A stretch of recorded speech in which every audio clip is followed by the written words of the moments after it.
ቅዱስ እግዚአብሔር አርምሞ ስርዓት በሌለበት በልሳነ መላእክት የምትኖር በምስጋና በክብር አንተ ነህ። በስመ አብ ወወልድ ወመንፈስ ቅዱስ አሐዱ አምላክ አሜን። ናክብር ሰንበቶ በጽድቅ ወኢንህድግ ስርዓቶ። ሰንበትን በእውነት እናክብር፣ ስርዓቱን አንተው። ከሰኔ 18 እስከ ሰኔ 24 ድረስ ዘመነ አስተምህሮ። በእነዚህ ዕለታት ውስጥ ዕለተ ሰንበት ሲውል የዚህ ዕለት አገልግሎት እንደሚከተለው ይቀርባል። እየተከታተላችሁ የምትገኙት የሰንበት ግጻዊ የምስባክ ጥናት በቅዱስ እግዚአብሔር ቲዩብ ነው። አብራችሁን ቆዩ። መዝሙር ናክብር ሰንበቶ በጽድቅ ምስባክ አንተሰ እግዚኦ መሐሪ ወመስተሳይል። የዕለቱ ምንባባት አንደኛ ዲያቆን ወይም ሰራይ ዲያቆን ሮሜ ምዕራፍ 5 ቁጥር 12 እስከ ፍጻሜ፣ ሁለተኛ ዲያቆን ወይም ንፍቀ ዲያቆን ሶስተኛ ዮሐንስ ምዕራፍ 1 ቁጥር 1 እስከ ፍጻሜ። የሐዋርያት ሥራ ምዕራፍ 16 ቁጥር 1 እስከ 14። ምስባክ አንተሰ እግዚኦ መሐሪ ወመስተሳይል ርሁቀ መዓት ወብዙኃ ምሕረት ወጻድቅ ነጽር ላዕሌየ ወተሳሃለኒ። አንተሰ እግዚኦ አንተሰ መሰንቆ ወሰጠጠ እግዚኦ ወጣዕሙ። መሰንቆ ወሰጠጠ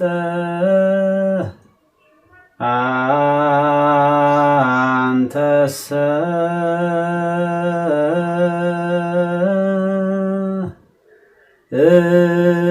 እግዚኦ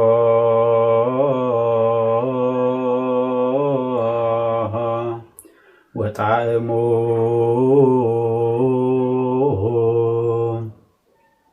መሐሪ ወመስተሳይል። መሐሪ ሂደት ድፋት ወመስተሳይል ሂደት አንብር። ርሁቀ መዓት ሂደት ወያስተዴሉ ወብዙኃ ምሕረት በ30 ወያስተዴሉ ርሁቀ መዓት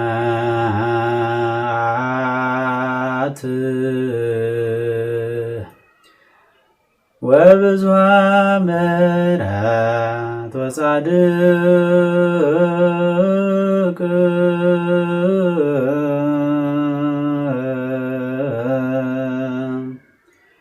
ነጽር ላዕሌየ በ30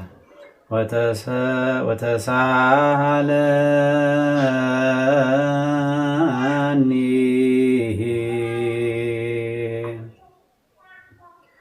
አንተሰ እግዚኦ አንተሰ እግዚኦ ቡበይ በእንተ ዝናፈቅረኪ።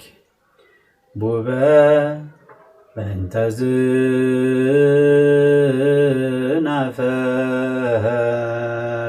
ዝናፈቅረኪ ወነአብየኪ። አንተሰ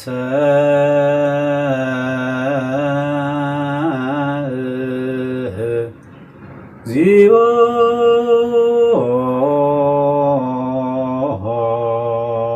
መሐሪ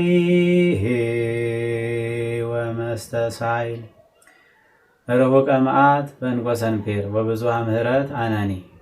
በእንቆ ሰንፔር አነኒ ርሁቀ መዓት ወብዙኃ ምሕረት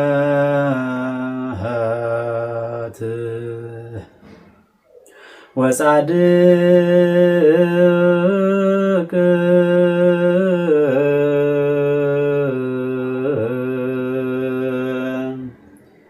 ነጽር ያሰጥም ያሰጥም ነጽር ላዕሌየ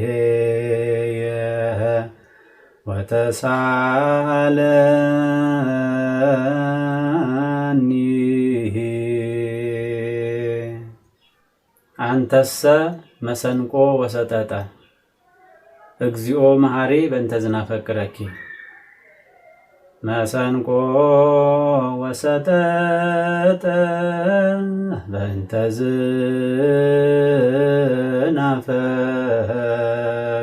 ዝናፈቅረኪ አንተሰ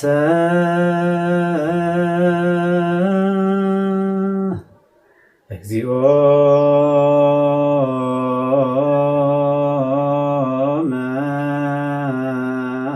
መሐሪ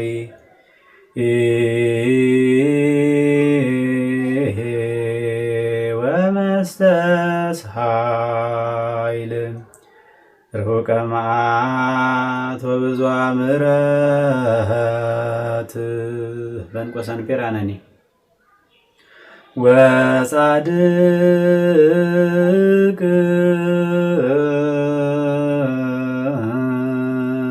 ነጽር ዮሴፍ ነጽር ዮሴፍ ላዕሌየ ወተሳሃለኒ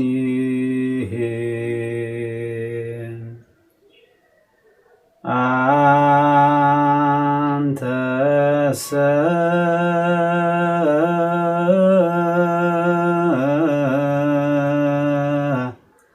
እግዚኦ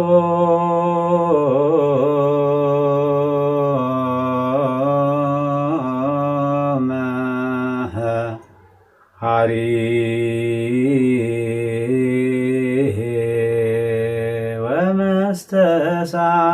ወመስተስኃይል ርሑቀ መዓት ወብዙኃ ምሕረት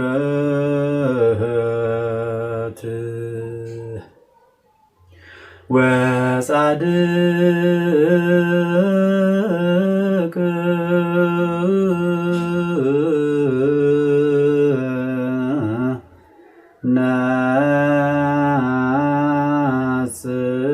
ነጽር ላዕሌየ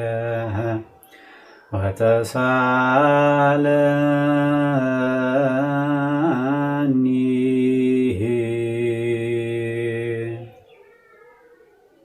በዕለቱ በቅዳሴ መካከል የሚነበብ ቅዱስ ወንጌል የማቴዎስ ወንጌል ምዕራፍ 22 ቁጥር 1 እስከ 23። የዕለቱ ቅዳሴ ቅዳሴ እግዚእ። ቅዳሴ እግዚእ ይበል ዲያቆን በግዕዝ ዜማ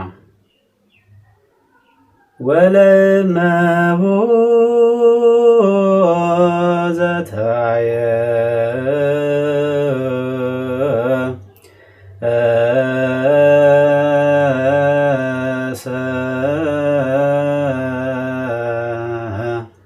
ምስለ ቢጹ የድግሎቱ ወለእመቦ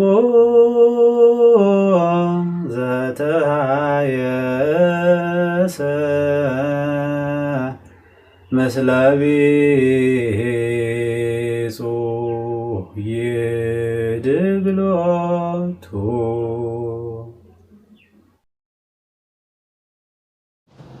በስመ አብ ወወልድ ወመንፈስ ቅዱስ አሐዱ አምላክ አንተሰ መሐሪ ወመስተስኃይል ርሑቀ መዓት ወብዙኃ ምሕረት ወጻድቅ አንተ አቤቱ አንተ መሐሪና ይቅር ባይ ነህ።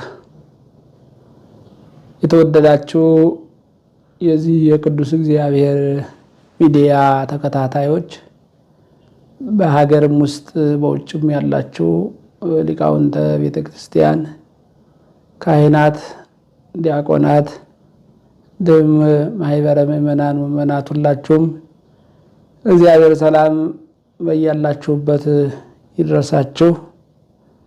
እንግዲህ ዛሬ ያው ሳምንታዊ የትምህርት መርሃ ግብራችንን የምናከናውንበት ሰዓት ነው።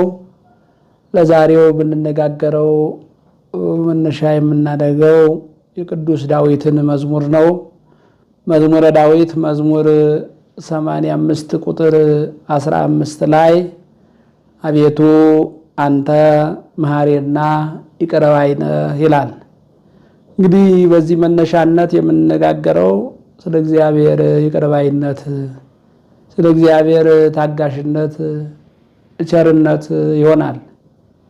እንግዲህ ዘመነ ጰራቅሊጦስን ጨርሰን አሁን እንደ እግዚአብሔር አምላካችን መልካም ፈቃድ እንደ ቤተ ክርስቲያናችንም ስርዓተ አምልኮ ከበዓተ ክረምቱ ቀደም ብለው ያሉ ዕለታት በተለይም ከሰኔ 17 ከአባ ገሪማ ጀምሮ እስከ ሰኔ 25 ድረስ ዘመነ አስተምህሮ በመባል ይታወቃል።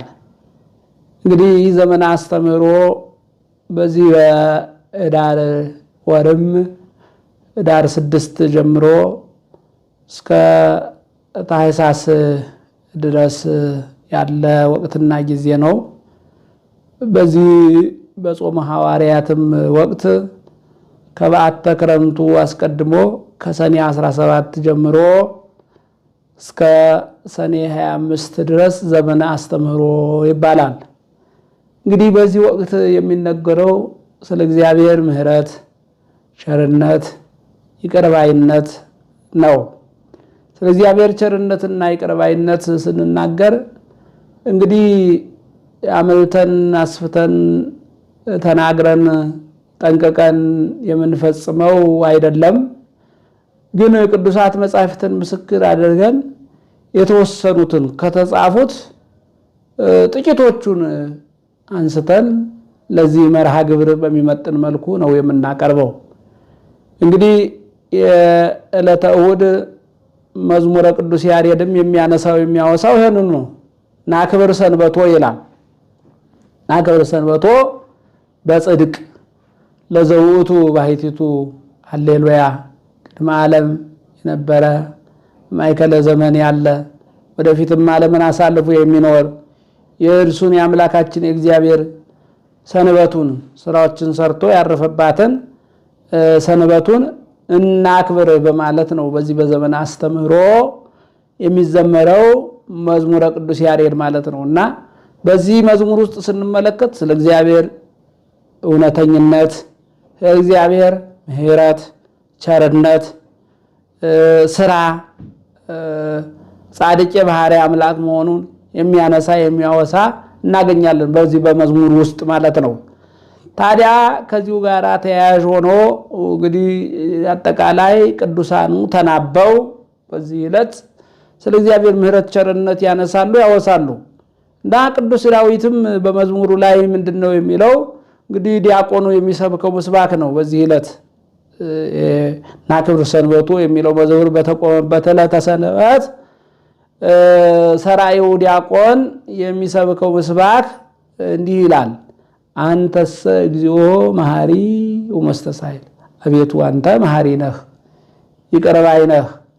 አዎ አቤቱ አንተ መሐሪና ይቅር ባይ ነህ። አንተሰ እግዚኦ መሐሪ ወመስተሳይል ሩቀ መዓት ወብዙኃ ምሕረት፣ ምሕረትህ የበዛ ከመዓት የራቅህ ነጽር ላይ ወተሳሃለኒ፣ ከመዓት የራቅህ ምሕረትህ የበዛ አቤቱ አምላኬ ሆይ አንተ መሐሪና ይቅር ባይ ነህና ነጽር ላይ ወተሳሃለኒ፣ ወደ እኔ ተመልክተህ እኔን በደለኛውን ኃጢአተኛውን ይቅር በለኝ በማለት ይዘምራል ቅዱስ ዳዊት፣ ይጠይቃል። የእግዚአብሔር ምሕረትና ቸርነት ማለት ነው። እንግዲህ ቅዱስ ዳዊት ስለ እግዚአብሔር ምሕረትና ቸርነት አንስቶ አውስቶ ዘምሮ አይጠግብም። በሌላው መዝሙሩ ላይ መዝሙረ ዳዊት መዝሙር 102 ቁጥር 8 ላይ መሐሪ ወመስተሳይል እግዚአብሔር መሐሪና ይቅር ባይ ነው፣ ሩቀ መዓት ከመዓት የራቀ ወብዙኃ ምሕረት ምሕረቱ የበዛ ሩቀ መዓት ወብዙኃ ምሕረትነቱን ሲያነሳና ሲያወሳ ምን ይላል? እይቀስፍ ወትረ ወይትማዕ ዘልፈ፣ ሰው በበደለና ኃጢአት በሰራ ቁጥር አይቆጣም ተቆጥቶም ይቀስፎትረ ወይትማ ዘልፈ ተቆጥቶም አይቀስፍም አይቀጣም አያስወግድም ሳይቻለው ቀርቶ አይደለም ግን የሚያደላው ወደ ይቅርባይነት ወደ ምህረት ወደ ቸርነት ነው እግዚአብሔር ባህሪው በአጠቃላይ ጠቅለል አድርገን ስንመለከተው እግዚአብሔር መሐሪ ነው እግዚአብሔር ይቅርባይ ነው መሐሪነቱና ይቅርባይነቱ ደግሞ እነሆ ይቅር እንዲል ያገብረዋል ያስገድደዋል እንዲህ ነው የሚለው በሌላ መዝሙሩ ላይ እስመ ቅንየትከ ወበልክናከ ተሬስየከ ተሳሃላ ኢለ ኩሉ ይላል አቤቱ አምላኬ ሆይ አዎ ምህረት ይቅርታ ቸርነት ይቅር እንድትል ያገብርሃል ያስገድድሃል ነው የሚለው ስለዚህ ከዚህ የተነሳ ይህን አምላክ ነው ምህረቱ ቸርነቱ ይቅር እንዲል የሚያገብረውን የሚያስገድደውን ይህንን አምላክ ዳዊት ሲዘምርለት መሐሪ ወበስተሳይል እግዚአብሔር መሐሪና ይቅርባይ ነው ሩቀ መዓት ከመዓት የራቀ ወብዙኃ ምህረቱ የበዛ ጻድቅ የባህርይ አምላክ ይህ የባህርይ አምላክ ጻድቀ ባህርይ ቅዱሰ ባህርይ የሆነውን አምላክ አዎ ነጽላይ ወተሳለኒ ወደ እኔ ይህና ተመልክተህ ይቅር በለኝ ሲል እግዚአብሔርም ምህረት በመሻትና በመፈለግ እነሆ ይጠይቃል ማለት ነው የተወደዳችሁ የእግዚአብሔር ቤተሰቦች ክርስቲያኖች በዚህ በዘመን አስተምህሮ እግዚአብሔር ምህረቱ ቸርነቱ በሚነሳበት በሚወሳበት በዚህ ለተሰንበት እኛም እንደ ቅዱስ ዳዊት በምህረቱ አደባባይ ተገኝተን ነው አምላካችን እግዚአብሔርን አንተ መሐሪ ነህ ልንለው ይገባል አንተ ይቅር ባይ ነህ ልንለው ይገባል በመሐሪነቱ በይቅር ባይነቱ አምነንና ታምነን ምንም እንኳን በኃጢአት ይወደቅ ብንኖርም እነሆ አምላካችን እግዚአብሔር ኃጢአታችንን በደላችንን ይቅር እንደሚለን አውቀን አምነን ቅዱስ ዳዊት በዘመረበት ዝማሬ እኛም ለመሐሪው አምላክ ልንዘምር ይገባል መሐሪነቱን ልንመሰክር ይገባል ይቅር ባይነቱን ልንመሰክር ይገባል አንተ መሐሪ ነህ አንተ ይቅር ባይ ነህ ሩቀ መዓት ከመዓት የራቀ ወብዙኃ ምህረት የበዛ ጻድቅ የባህርይ አምላክ ነጽላይ ወተሳለኒ አቤቱ ዳዊት ወደ እኔ ተመልከተ ይቅር በለኝ እንዳለ እንደጸለየ እንደጠየቀ እኛም እንደ ልበ አምላክ እንደ ቅዱስ ዳዊት ይቅር በለኝ ልንለው ያስፈልጋል እንግዲህ የይቅር ባይነት የደግነት የቸርነት መገለጫው ምንድነው ስንል ደግሞ ወደ ዕለቱ ወንጌል መሸጋገር እንችላለን እንግዲህ የሰው ፍቅር አገብሮት ሰው የሆነው አምላክ በስጋ ተገልጦ በምሳሌና ያለ ምሳሌ ሲያስተምር በነበረበት ሰዓት በዚህ በቅዱስ ማቴዎስ ወንጌል ምዕራፍ 22 ከቁጥር 1 ጀምሮ በዚህ ዕለት የተነበበልን ቅዱስ ወንጌል እናገኛለን በዚህ ዕለት የሚነበበው ቅዱስ ወንጌል ምን ይላል ትመስል መንግስተ ሰማያት በእሴ ከብካበ ዘገብረ ለወልዱ እነሆ መንግስተ ሰማያት ለልጁ ሰርግን ያዘጋጀ ንጉስን ትመስላለች ነው የሚለው እንግዲህ ለልጁ ሰርግን አዘጋጀ ኮርማውን አዘጋጀ ወይኑን አዘጋጀ ይህን ካደረገ በኋላ እነሆ አገልጋዮቹን ጠርቶ በአራቱ ማዕዘን ሰዎች በዚህ ሰርግ ላይ ታድመው እነሆ የድግሱ ተሳታፊዎች እንዲሆኑ እንዲበሉ እንዲጠጡ መልእክተኞችን በአራቱ ማዕዘን አሰማራ ወኩሉ ደለው ሂዱ ሁሉ ተዘጋጅቷል ብላችሁ ጥሩ ንዑስ ተከብካቤ ወደ ሰርጌኑ ብላችሁ ጥሩ ብሎ መልእክተኞችን ላከ ነው የሚለው ወይኑ ተዘጋጅቷል ኮርማው ተዘጋጅቷል ድግሱ ተዘጋጅቷል ድግሴን አዘጋጅቻለሁና መጣችሁ በዚህ ድግስ ላይ ተጋበዙ የሚል መልእክት ያዙ መልእክተኞችን በአራቱ ማዕዘን አሰማራ በዚህ ሰዓት እነሆ መልእክተኞቹም ሄደው ጥሪውን አስተላለፉ ጥሪውን ሲያስተላልፉ ጥሪ የደረሳቸው ሰዎች ግን የተለያየ ምክንያት አበጁ ነው የሚለው ቦ ዘሆረ ውስተ ንግዱ ወደ ንግዱ ይሄደ አለ ይላል ወ ዘሆረ ውስተ ገራይቱ ወደ እርሻው ይሄደ አለ ይላል ሌሎች ደግሞ እነሆ እኛ አንሄድም ብለው ዝም ብለው መልእክተኞችን ቁጭ ብለው የተቃወሟቸው የደበደቧቸው ያንገላቷቸው ነበሩ ነው የሚለው ስለዚህ እነዚህ የመጀመሪያዎቹ መልእክተኞች ስላልሄዱ ስላልተመለሱ ሌሎች ከነሱ የሚበዙ መልእክተኞችን ላከ እነዚያንም በመጀመሪያዎቹ መልእክተኞች ላይ እንዳደረጉ አደረጉባቸው ከዚህ በኋላ እንዲህ አለ ኢደሎም ለላሰርናሆም በሰርጋችን ላይ ተገኝተው የደስታችን የድግሱ ተካፋዮች እንዲሆኑ የጠራናቸው ፈቃደኞች አልሆኑም፣ አላደላቸውም እንዲጋበዙ እንዲበሉ እንዲጠጡ። ስለዚህ ሌሎች መልእክተኞች ጠርታችሁ ነው ብሎ ላከ። እነሆ እነዚያንም እንደዚሁ አደረጉባቸው ነው የሚለው። ከዚህ በኋላ የወሰደው እርምጃ እነሆ እንግዲህ የተጠሩት መገኘት ስላልተቻላቸው ወጣችሁ አራቱ ማዕዘን ያለውን ሰብስባችሁ አምጡልኝ አለ። ሌላ እንግዲህ ያልታሰቡ ሰዎች መጥተው የሰርጉን ቤት ሞሉት። በሰርጉ ቤት ታደሙ፣ በሰርጉ ቤት ተጋበዙ። የመጀመሪያዎቹ ለመገኘት ፈቃደኞች ስላልሆኑ ማለት ነው። እንግዲህ የተወደዳችሁ ክርስቲያኖች ይህንን ኃይለ ቃል አጠር ባለ መልኩ ለመተርጎም እና ለማብራራት እንግዲህ ይሄ የሰርግ ባለቤት ማን ነው ስንል መዝሙረኛው ልበ አምላክ ዳዊት አንተሰ እግዚኦ መሐሪ ወመስተሳይል፣ አቤቱ አንተ መሐሪና ይቅር ባይ ነህ ያለው ቅዱስ ዳዊት የዘመረለት የሰርጉ ባለቤት ራሱ ባለቤቱ እግዚአብሔር ነው። የሰርግ ቤት የተሰኘች ኦሪት ናት።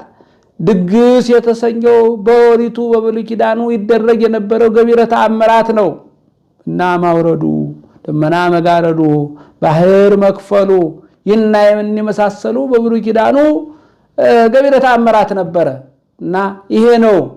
ስለዚህ ወደ ሰርጉ እንዲታደሙ የተጠሩ እስራኤል ዘሥጋ እንደሆኑ መተርጉማኑ በዚህ ትርጓሜ ላይ ያስቀምጡታል።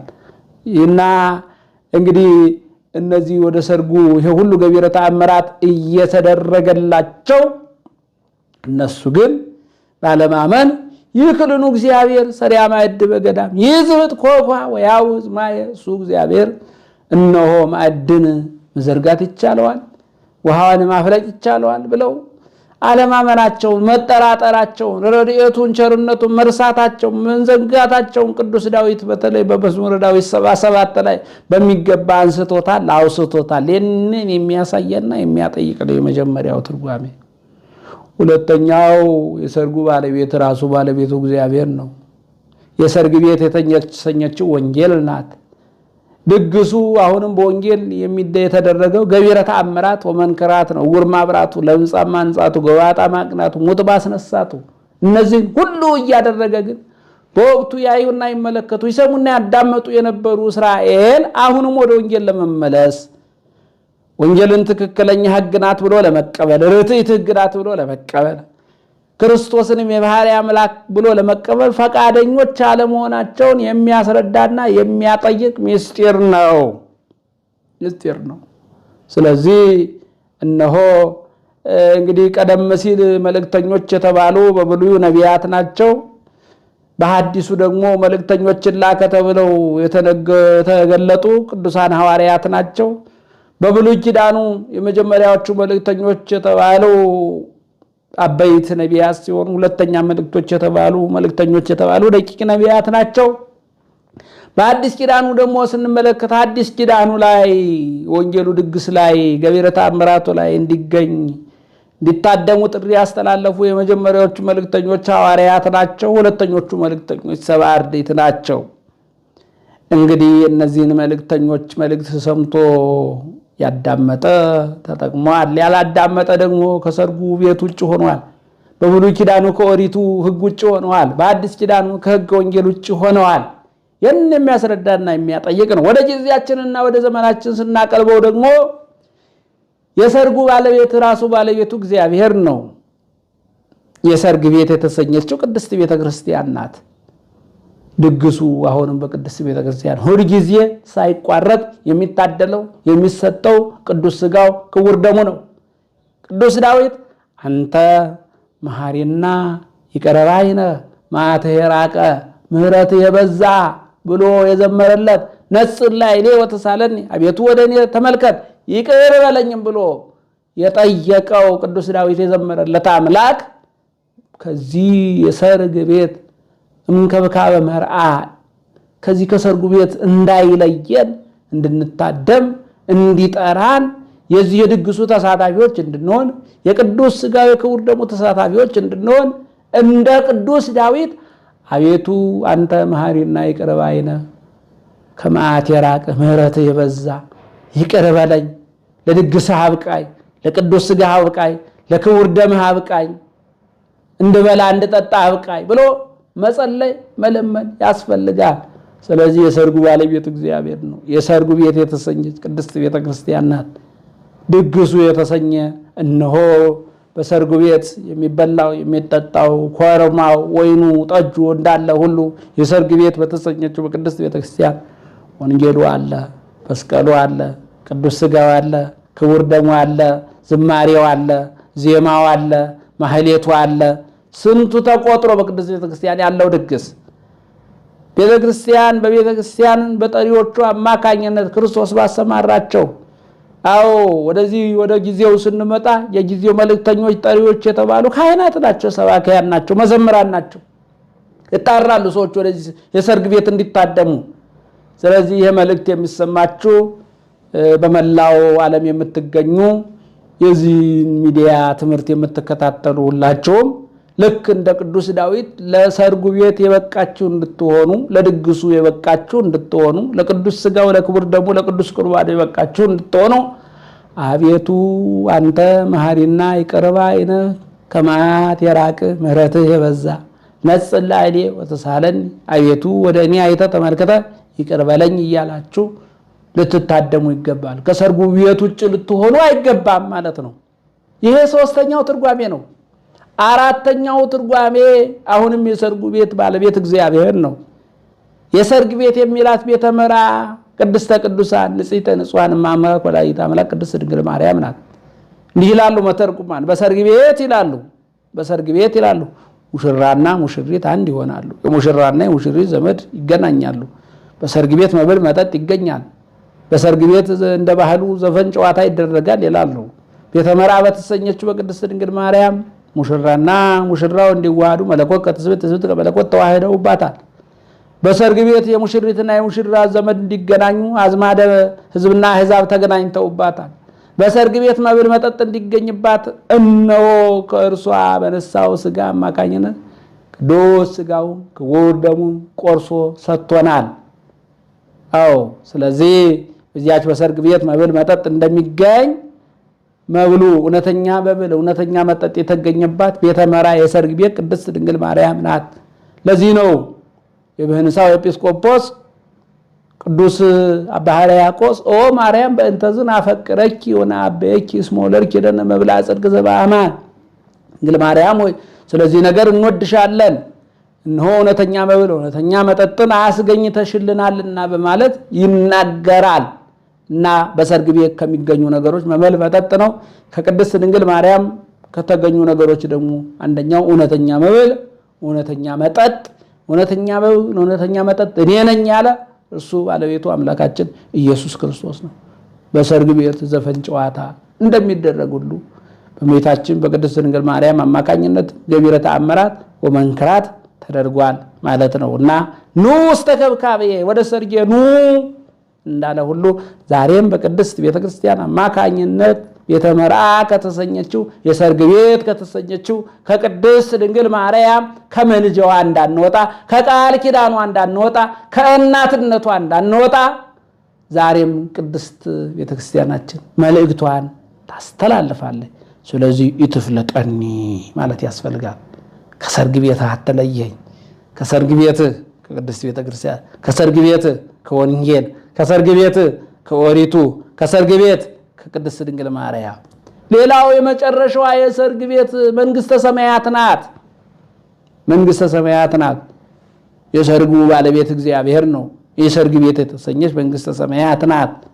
ድግሱ የተወደዳችሁ የእግዚአብሔር ቤተሰቦች በመንግስተ ሰማያት የሚገኘው ጽድቁ ነው፣ ድህነቱ ነው፣ የዘላለም ሕይወቱ ነው፣ ክብሩ ነው፣ ደስታው ነው።